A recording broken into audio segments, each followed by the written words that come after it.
बिस्मिल्लाहिर्रहमानिर्रहीम। अस्सलाम वालेकुम। हार्वर्ड एकेडमी की तरफ से आपको खुशामदीद कहते हैं। हमारा सब्जेक्ट जो चल रहा है वो है पब्लिक फाइनेंस, और इसका आज का हमारा जो सेशन है वो लेक्चर नंबर 40 और चैप्टर नंबर 4 हम स्टार्ट कर रहे हैं, पब्लिक डेट एंड बजट। इस पे आज हम इंट्रोडक्टरी पार्ट पे बात करेंगे और डिटेल में जो टॉपिक्स हमने पढ़ने हैं वो भी बात करेंगे, और इनके थोड़ा सा इंट्रोडक्शन हम आपको देंगे इस लेक्चर में। तो पब्लिक मीन के गवर्नमेंट, जो कि अल्टीमेटली आप पब्लिकली या फिर ये भी कह सकते हैं, एक पब्लिक सेक्टर होता है, एक प्राइवेट सेक्टर होता है। तो पब्लिक सेक्टर मीन गवर्नमेंट का सेक्टर, और डेट मीन कर्जा, और बजट मीन कि हमारी इस्टीमेशन कैलकुलेशन जो हमने फ्यूचर में अपने रेवेन्यूज़ और एक्सपेंडिचर्स को मीट करना होता है, उसको कहते हैं जो इस्टीमेट, रफ आइडिया हम लगाते हैं, अंदाजे लगाते हैं, कैलकुलेशंस करते हैं based on our historical data, historical incidents, historical events, और फिर फ्यूचर में हमारे जो पर्सपेक्टिव्स होते हैं और कैलकुलेशंस होती हैं या प्लान्स होते हैं, उनको हम मद्देनज़र रखते हुए जो पिछला हमारा बजट है उसको रीएडजस्ट करते हैं। इन्फ्लेशन वगैरह कई सारे एलिमेंट्स को दोबारा हम वर्कआउट करने के बाद अपनी कैलकुलेशंस को रीसेट करते हैं। तो ये होता है बजट के आने वाले एक महीने में, साल में, एक दिन में, हफ्ते में, 2 साल में, 5 साल में हमने क्या कुछ करना होता है, कितने रेवेन्यूज़ कलेक्ट करने हैं, कितने मेरे हमारे एक्सपेंडिचर्स होंगे।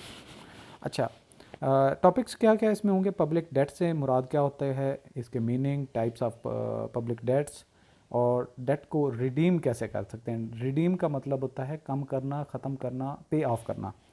अच्छा, बजट, बजट का मतलब क्या होता है, टाइप्स ऑफ बजट क्या होती हैं, रेवेन्यू और कैपिटल एक्सपेंडिचर टाइप जो होते हैं वो क्या होते हैं, sorry, revenue and capital. Budget क्या है, रेवेन्यू एक्सपेंडिचर क्या, और कैपिटल एक्सपेंडिचर क्या है, रेवेन्यू डेफिसिट क्या होता है, यानी कि जब आपके अर्निंग्स, रेवेन्यूज़ कम हो जाएं और आपके एक्सपेंडिचर बढ़ जाएं तो उसको रेवेन्यू डेफिसिट कहते हैं।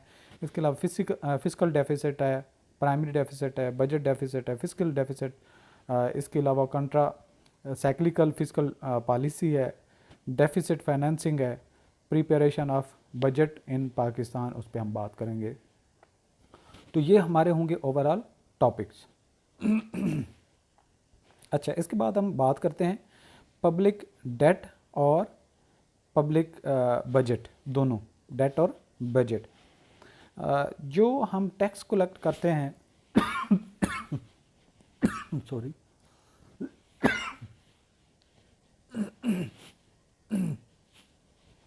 जो हम टैक्स कलेक्ट कर रहे होते हैं वो तो गवर्नमेंट के खजाने में जा रहा होता है। इसके अलावा जब हमारे टैक्स से कलेक्ट कर दे पैसा शॉर्ट पड़ जाए और गवर्नमेंट को ज़्यादा प्रोजेक्ट लिए हों, एक्सपेंडिचर ज़्यादा करने पड़ जाएं, गवर्नमेंट की जो एक वर्किंग है उसमें दो चीज़ें हैं, एक फ़ंड आ रहे होते हैं, दूसरे फ़ंड जा रहे होते हैं। जो आ रहे होते हैं उनको रेवेन्यू कहते हैं, जो गवर्नमेंट स्पेंड कर रही होती है उसको एक्सपेंडिचर कहते हैं। अच्छा, जब एक्सपेंडिचर बढ़ जाते हैं तो गवर्नमेंट को वो एक्सपेंडिचर जो ज़्यादा होते हैं उनको बराबर करने के लिए लोन लेने पड़ते हैं, कर्ज़े लेने पड़ते हैं, और वो कर्ज़े जो है वो दो तरह से लिए जा सकते हैं। एक तो ये कि आपके जो मुल्क के अंदर बैंक हैं वो आपको फाइनेंसिंग कर दें, या फिर दूसरा ऑप्शन ये हो सकता है जो दूसरे स्टेक होल्डर्स हैं लेकिन कंट्री के अंदर ही हैं, जो इन्वेस्ट करना चाहते हैं, और गवर्नमेंट ऑफ पाकिस्तान जो है वो क्या करेगी, सिक्योरिटीज़ इशू करेगी, बॉन्ड्स इशू करेगी, मुख्तलिफ तरीके से जो है वो फ़ंड्स लेगी, और उन पे जो फ़ंड मुहैया करने वाले हैं उनको रिटर्न पे करेगी। या फिर रिटर्न अगर नहीं देती तो आज 1 लाख गवर्नमेंट अगर किसी सिक्योरिटी पे ले रही है तो 2 साल जब उसकी रिडम्पशन का पीरियड आएगा तो गवर्नमेंट उसको 1,40,000 दे देगी। तो 40,000 जो एक्स्ट्रा होगा वो उसकी 2 साल की अर्निंग होगी 1 लाख के ऊपर।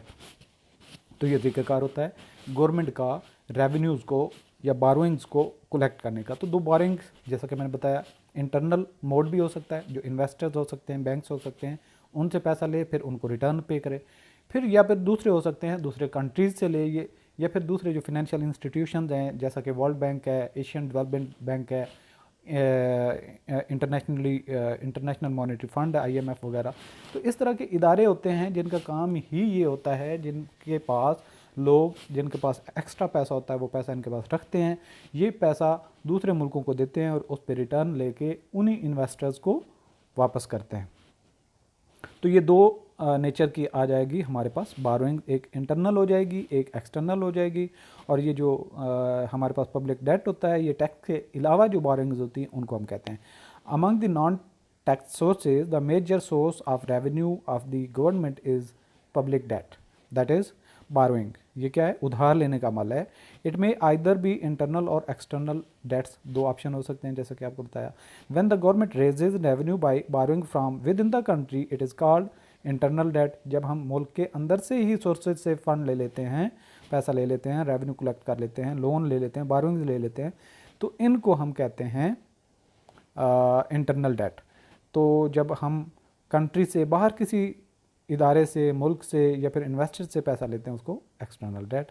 Similarly if the government is borrowing from the rest of the world it is the case of external debt according to Philip E Taylor. क्या कहते हैं उन्होंने डेट की डिफाइन किया, the debt is the form of promises. ये क्या है? Government का वादा है, या जो कर्जा लेने वाला है उसका वादा है किसके बदले में?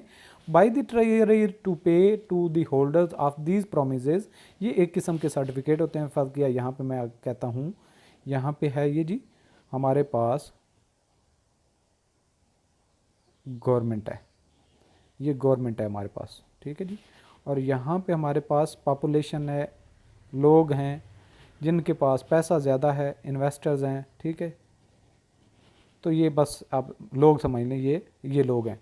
तो गवर्नमेंट को जब पैसा बजट किया तो गवर्नमेंट ने इस्टीमेट लगाया कि जी 10 मिलियन के हमारे एक्सपेंडिचर होंगे, जबकि रेवेन्यूज़ कलेक्ट किए तो 8 मिलियन के थे। अब ये 2 मिलियन जो गवर्नमेंट कहाँ से लेगी? ये कर्जे की ज़रूरत पड़ गई। अब गवर्नमेंट जो है यहाँ से जो हमारे internal with in country sources हैं उनसे सिक्योरिटीज़ इशू करती है। तो लेट्स सपोज 1.5 मिलियन जो है यहाँ से रेज हो जाता है। अब 0.5 मिलियन जो रह गया है वो बाहर से एक्सटर्नल सोर्सेज से ले सकती है। अब जब 1.5 मिलियन इन लोगों ने लेने हैं तो ये जो बंदा जितने पैसे देगा उसको एक सर्टिफिकेट उसके बदले में मिलेगा, जी ठीक है आपने 10 लाख दिया या जितना 10,000 दिया, जितना भी दिया उसके बदले में जितने भी सर्टिफिकेट थे उसके पास उतने ही उसको सर्टिफिकेट इशू हो जाएंगे। और ये जो सर्टिफिकेट टाइप हैं या सिक्योरिटीज़ टाइप हैं ये प्रोमिसेस हैं कि गवर्नमेंट इसको देख के कहेगी कि हाँ ये तुमने दिए थे, अब इसके बदले में हमने जो आपसे वादा किया था आपको 10,000 के बदले हम अब 12,000 एक साल के बाद दे रहे हैं। तो ये है debt. Promises a principal sum and the in most instances interest on the principal. Borrowing is resorted to provide funds from for financing a current deficit. Deficit क्या होता है? ये जो कमी होती है, जैसा कि 10 मिलियन के एक्सपेंडिचर थे, 8 मिलियन के रेवेन्यूज़ हैं, तो 2 मिलियन जो रेवेन्यू कम हुआ तो ये हमें फाइनेंस करना पड़ा, रेज़ करना पड़ा। तो फाइनेंस इसी को ही कहते हैं कि जब आपको पैसे की ज़रूरत हो तो पैसे को आप कलेक्ट करें, ठीक है जी। तो इसको हम ज़रा और भी इस पे बात, अब ये मिट नहीं रहा, चलें छोड़ें इसको। अच्छा ये मिट गया। अच्छा तो अब जो है आपने क्या कहना, ये जो प्रिंसिपल अमाउंट है, जो जिसने मैंने एक एग्जांपल दी थी कि एक बंदे ने 10,000 दिए थे, ये प्रिंसिपल अमाउंट है। अब जब गवर्नमेंट एक साल के बाद 1 ईयर लेटर पे कर रही है वो 12,000 पे कर रही है, तो ये दो चीज़ों का सम है। प्रिंसिपल जो कि 10,000 थी और उस पे इंटरेस्ट, ठीक है, वो 2,000 का था। सो हमारे पास जो हमने पे बैक किया वो था प्रिंसिपल प्लस इंटरेस्ट। तो इस तरीके से गवर्नमेंट पे बैक करती है उनके कर्जे जिनसे लिए होते हैं, इंटरनल हो या एक्सटर्नल सोर्सेज हो। अच्छा यहाँ पे आगे बात आती है काजेज फॉर पब्लिक डेट, कि पब्लिक डेट लेने की ज़रूरत क्यों पड़ती है। पहले गवर्नमेंट के सिर्फ चंद एक फंक्शंस होते थे, गवर्नमेंट की मशीनरी काम कर रही होती थी, टैक्सेस कलेक्ट करते थे और डिफेंस प्रोवाइड करना, और इसके अलावा एक दो इदारे बड़े बड़े हैं जहाँ पे वो सर्विसेज जिन पे कोई और मोनोपोली ना करे वो प्रोवाइड करना होता था। उस वक्त गवर्नमेंट के ऊपर इतना ज़्यादा बर्डन नहीं होता था, वो रेवेन्यूज़ वगैरह इतने कलेक्ट हो जाते थे और गवर्नमेंट की मशीनरी इतनी एक्सपेंडेड नहीं थी। अब हर डिपार्टमेंट के अंदर गवर्नमेंट को फंक्शन करना पड़ता है, उनकी HR बढ़ चुकी है, उनकी कैपिटल एक्सपेंडिचर बढ़ चुके हैं, उनके इंफ्रास्ट्रक्चर की ज़रूरियात बहुत ज़्यादा हो चुकी हैं।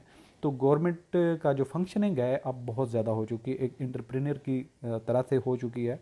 तो गवर्नमेंट की फिर ये एक सेकंड नेचर बन चुकी है कि उसको जब अखराजात करती है तो वो इस लिहाज से करती है कि आने वाले टाइम में उससे ज़्यादा फ़ायदा उठाएगी, और जो पे करने वाले हैं जहाँ से फाइनेंसिंग की उनको लोन भी पे करेगी और उसके ऊपर इंटरेस्ट भी पे करेगी। तो यानी कि जो पहले सिस्टम था वो सादा था, गवर्नमेंट के इतने अखराजात नहीं थे। अब गवर्नमेंट का जो रोल है वो ज़्यादा कॉम्प्लिकेटेड हो चुका है और गवर्नमेंट को ज़्यादा जो है वो खर्चे भी करने पड़ते हैं, और उसके बाद वो सर्विसेज के कास्ट के तौर पे लोगों से पैसा कलेक्ट भी करते हैं। तो ये वजह होती है जिससे गवर्नमेंट को अपने जो है वो पब्लिक डेट रेज करना पड़ता है। Till the beginning of 20th century state performed only very limited functions, maintenance of law and order, protection of country from the external attack, यानी कि पुलिस का सिस्टम, फौज का सिस्टम और इस तरह। Therefore the state had to collect only small revenue and little debt. Recently in almost all countries of the world, there has been a great increase in the magnitude and variety of governmental activities.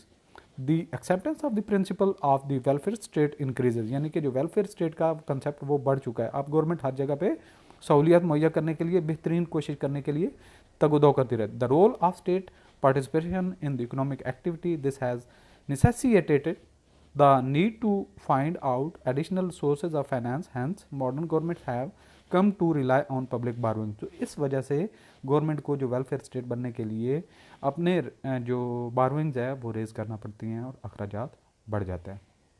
तो ये आज था हमारा introductory lecture. अब बाकी बाद में इंशाल्लाह डिटेल से इन सारे टॉपिक्स पे हमने बात करनी है इस चैप्टर में।